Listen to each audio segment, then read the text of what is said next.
Penguin Random House Audio presents The Last Ranger, a novel, by Peter Heller, read for you by Mark Deakins. To Becky Arnold, and to her sons Landis and Thor, and to her husband Andy, in memoriam. Prologue. The night of the buffalo, it rained. Hard, flooding the creek for hours as if trying to wash away the stain. He let them in. At first he thought the knocking was the limb of the pine at the corner of the cabin. Too bad it wasn't. The two were panicked, cold. She was hyperventilating. They talked over each other. He smelled of probably bourbon. He let them lie about the accident for 10 minutes while he gave them blankets and made them coffee. He built up the fire in the stove, and then he shrugged into his slicker and pushed out into the downpour and took care of it. Poor guy. The bull had been smashed at speed in the left hindquarter, and the force had spun him into the side of the van and crushed the left side of his face, but not enough to kill him or knock him out. The cruelty of the thing. The bison was on his right side in the gravel of the shoulder, breathing in rapid, strained snorts, and Ren put a hand on his neck and said, "I'm sorry, bud. I'm so sorry. Better them than you." And he meant it. The animal's eye was intact, and in the headlights it shone black and wet, wide with desperation, maybe, or simply pain. Ren unholstered his Sig 45 and gave the animal a coup de grace. The bull heaved and scrabbled his front legs and lay still. The van was crushed along the right side and askew on the shoulder, just into the lane. In the lights of his truck, he could see skid marks to the west of the bull and the broken glass of the mirror, making it clear that the van had been traveling east. But where he found the van was again well west of the wreck and aimed west, away from help, from the nearest town by far, from the ranger station just up the road, which the couple clearly knew about because they had walked straight there in the rain. Ren swore. They had left the poor bull alive and suffering and tried to drive away. But the van had not cooperated. Ren ducked his head into the driving rain and glare of headlights and hustled back to the truck. Had the carcass been farther from people and the road, he would have left it for the wolves and bears and ravens. Instead, he radioed his friend Pete in Cooke City and told him he was 0.9 miles south of the station at the fisherman's pullout and asked him if he needed help, and Pete said, "No, take off. Elia and I got this. Thanks, Ren." Elia was Pete's 16-year-old daughter, and together they would skin the huge carcass and quarter it with a cordless meat saw and debone the quarters with knives by hand and load 200 pounds of meat into plastic tubs in the back of the truck. They would do it all in the sheeting rain, under the floodlights mounted to the rear of the ladder rack, and in 3 hours they would be heading home. Ren drove back in a blowing squall. The manic wipers couldn't keep up with the downpour, and he had to drive slowly, and as the truck crawled, his anger welled. It was the second unwarranted kill that day.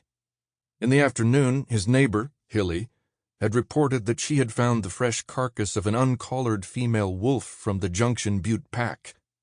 She had been shot in the head and skinned yards from the bank of Soda Butte Creek, just inside the park.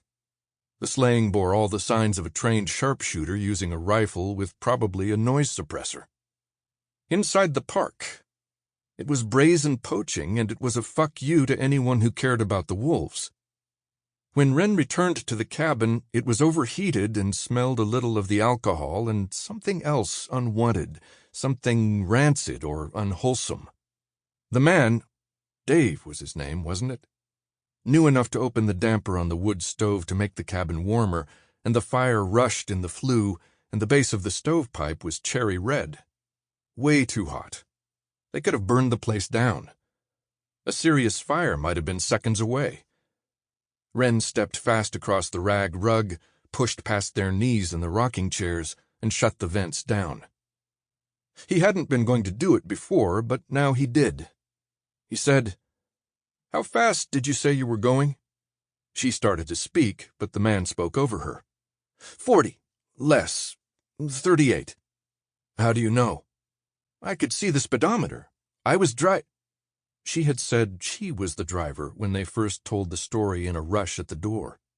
Ren took the pad from his breast pocket and wrote it down. Stand up, he said. What? Stand up, please.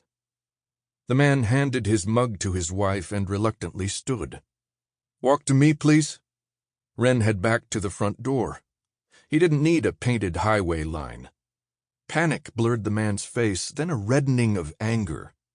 He stepped, put one hand out as if on a high wire. Ren tugged the compact breathalyzer from his belt, handed it to the man. Blow, he said. Whoa, look, blow, Ren said. After Ren read .12 on the screen, he put his hands on the man's shoulders and spun him around and cuffed him. The woman was in the rocker, crying. It was too late to drive the 3 hours to Cody. He called Ty from the handset charging on the counter and said he was bringing someone in. He could be there in 40 minutes. Ty was the Park County Sheriff's deputy stationed part-time in Cooke City, 20 miles to the northeast.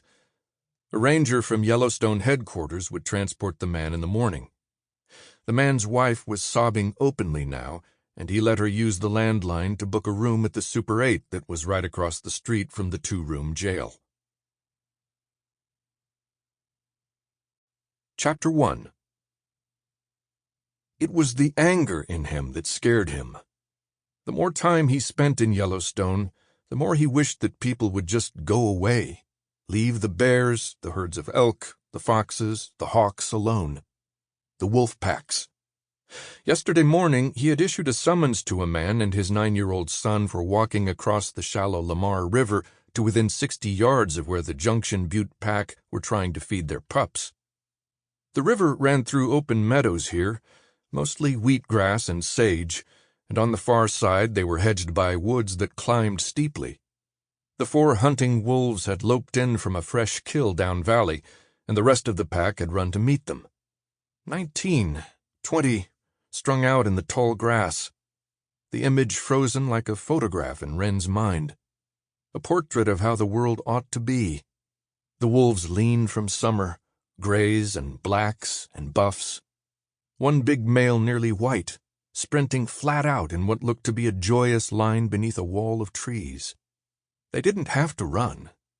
But it was daybreak on a brisk mid-September morning, and the pack was all together, and there was meat. The sun had just cleared the pass, and it burnished the grass and threw the shadows of the runners ahead of them. If he himself could feel joy, it was now. And then, through the binocs, he saw the 2 figures. Man and boy already over the far bank, through the willows, stalking for a better look. Already too close. Integrity, honor, service. He would run, splash knee-deep across the river, and in 40 more yards he would hail them. Yell. The pack, which had known the 2 were coming since well before they crossed the river, and decided to ignore them, had tumbled together in an exuberant moil, yelping, wrestling, but now, at the shout, they would freeze and stand and look. The father and son would turn, confused. Ren would wave them back, retrieve them, as he was trained to do. Back at the road, he would give a stern lecture about harassing wildlife and the safety of the boy and the wolves themselves, and write the man a summons that would result in a $500 fine.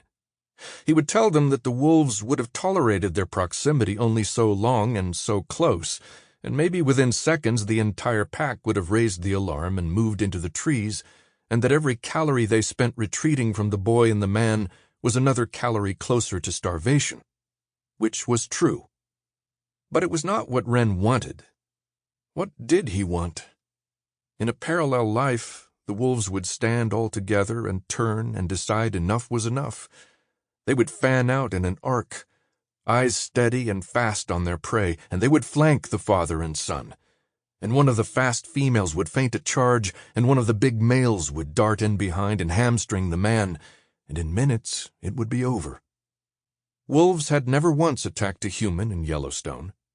In Ren's fantasy, they would spare the boy. And when Ren had shaken himself from his reverie, he thought, Jesus, what the hell has got... Sample complete. Ready to continue?